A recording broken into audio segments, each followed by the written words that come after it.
ዛሬው የሚያዝያ 24 ዕለታዊ ዜናችን የፋኖ ከፍተኛ አመራር መገደል እንዲሁም የቻይናና የአሜሪካ ፍጥጫ፣ የህዳሴ ግድብ ሊመረቅ መሆኑና የሰይፉ ፋንታው መታመም እንዲሁም ሌሎች ዜናዎችን ይዘናል። አብራችሁን ቆዩ። ሰብስክራይብ፣ ላይክ እና ሼር በማድረግ በየዕለቱ ያሉ ዜናዎችን ይከታተሉ።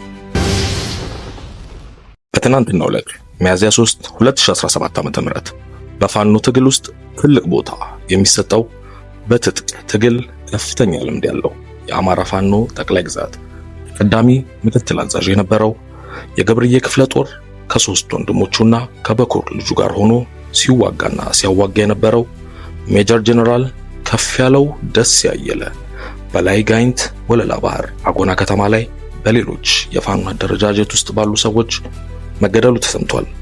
ሜጀር ጀነራል ከፍያለው ደስ ያየለ በታች ጋይንት ወረዳ አዱካቡ ቀበሌ በ1975 ነበር የተወለደው። የታላቁን የኢትዮጵያ ህዳሴ ግድብ ፕሮጀክት ሪቫን ለመቁረጥ ተዘጋጁ ሲሉ ጠቅላይ ሚኒስትር አብይ አህመድ ተናግረዋል። የታላቁ የኢትዮጵያ ህዳሴ ግድብ ፕሮጀክት አሁን ላይ 98.66% ደርሷል። የግድቡ 6 ዩኒቶችም ወደ ስራ ገብተዋል።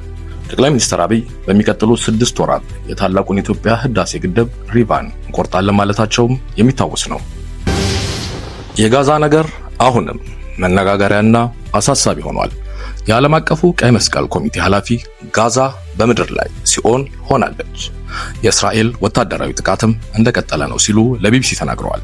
ኃላፊዋ የሰጡት አስተያየት የተባበሩት መንግስታት ድርጅት የሰብአዊ መብት ጽሕፈት ቤት እስራኤል የምትከተለው ስልት ፍልስጤማውያንን በጋዛ የመኖር ህልውና አደጋ ላይ የጣለ መሆኑን አስጠንቅቋል። በመሆኑም እስራኤል በጦርነት ውስጥ በዓለም አቀፍ ደረጃ የተስማማችባቸውን የሥነ ምግባር ህጎች ተግባራዊ እንድታደርግም አሳስበዋል።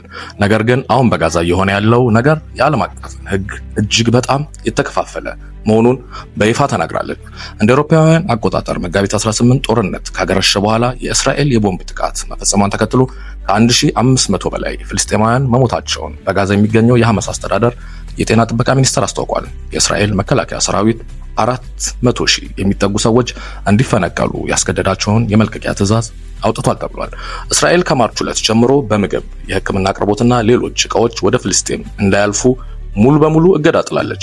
እስራኤል ሁልጊዜ በጋዛ ዓለም አቀፍ ህግን እንደምትከተልና የሐማስ ተዋጊዎች በሲቪል ህዝብ መካከል ተደብቀው በመኖራቸው የዋስትና ጉዳይ አንዳንድ ጊዜ ሊከሰት እንደሚችል ግን ተከራክራለች። በተጨማሪም የሱዳን ጦር መሪ ኤርትራ መግባታቸው ተሰምቷል። የሱዳን ጦር መሪ አብዱል ፈታህ አልቡርሃን ኤርትራ አስመራ ትናንትና ገብተዋል። አልቡርሃን የሱዳንን ጦር በመምራት የሐሚት ሚሊሻዎችን ከካርቱም በማስወጣት ቤተመንግስቱን ባለፈው ሳምንት መቆጣጠራቸው ይታወቃል።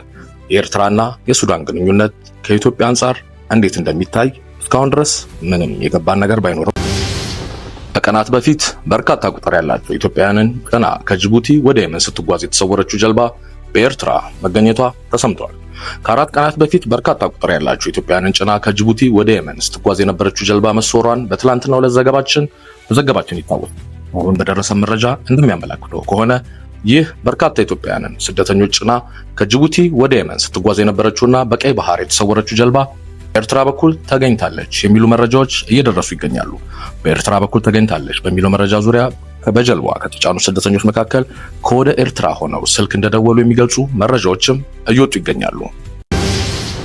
ታሪፉ የቁጥር ጨዋታና ቀልድ ነው ስትል ቻይና ተናግራለች። ቻይና ከነገ ጀምሮ ገቢራዊ የሚሆን ከአሜሪካ በሚገቡ ምርቶች ላይ የ125% ታሪፍን ጥላለች። የቻይናና የአሜሪካ የታሪፍ ጦርነት ተባብሶ የቀጠለ ሲሆን ከ34% ወደ 84% ታሪፏን ከፍ ያደረገችው ቤጂንግ ዛሬ ደግሞ 125% አድርሷለች። ቤጂንግ ከዋሽንግተን ጋር የገባችበትን የታሪፍ ሰጥ አገባ አሁን ላይ ያለበት ለማቆም ብትወስንም የንግድ ጦርነቱ ግን መልኩን ለውጧል። የቻይናው ፕሬዝዳንት ሺ ጂንፒንግም የአውሮፓ ህብረት አባላት ሀገራት አሜሪካን በጋራ ንግዱ የሚል ጥሪ አቅርበዋል። በንግድ ጦርነቱ ማንም ተሸናፊ አይሆንም ብለዋል። የቻይናው ፕሬዝዳንት ሺ ጂንፒንግ በሌላ በኩል ቻይና ከዚህ በኋላ ከአሜሪካ ጋር የታሪፍ ጠፋዊ ምላሽ ውዝግብ አይኖረኝም ብላለች። የአሜሪካው መንግስት መደበኛ ባልሆነ መንገድ የሚጥለው ታሪፍ የዓለም አቀፉን እንዲሁም የኢኮኖሚን ህግ የሚጥስ ነው በማለትም ወንጅላለች። መሰረታዊው የምጣኔ ሀብት ህግጋትንም የሚጥስ አንድ ወገን የሚደረገው ጫና ነው በሚል አሜሪካን ለመኮነን የሞከረችው ቻይና አንዳንድ ምርቶቿ ላይ እስከ 145% ቀረጥም ተጥሎባታል። የቻይና የንግድ ሚኒስቴር ታሪፍ አሜሪካን ሌሎች ላይ ጫና የማሳደር ባህሪ እና አስገዳጅነት የሚያጋልጥ እንጂ በዘርፉ ላይ ትርጉም የለሽ ነው በሚል መግለጫ አውጥቷል። የቁጥር ጨዋታና ቀልድ ነው ብላለች ቤጂንግም በንግድ ሚኒስቴሯ በኩል። በፊልም፣ በቴሌቪዥን፣ በኮሜዲ እንዲሁም በሬዲዮ የምናውቀው ሰይፉ ፋንታሁን ከሰሞኑ ትንሽ አመም አድርጎት እንደነበር ተናግሯል። ሰይፉ ፋንታሁን በየዕለቱ እስከ ንጋት ድረስ ለመቄዶንያ ገንዘብ በማሰባሰብ ላይ ይገኝ ነበር። ሰይፉ ትንሽ አመም አድርጎት እንደነበረና አሁን ግን እግዚአብሔር ይመስገን ቀለል ያለውን አድርጎልኛል፣ ስለዚህ ደህና ነኝ በማለት መልእክቱን አስተላልፏል።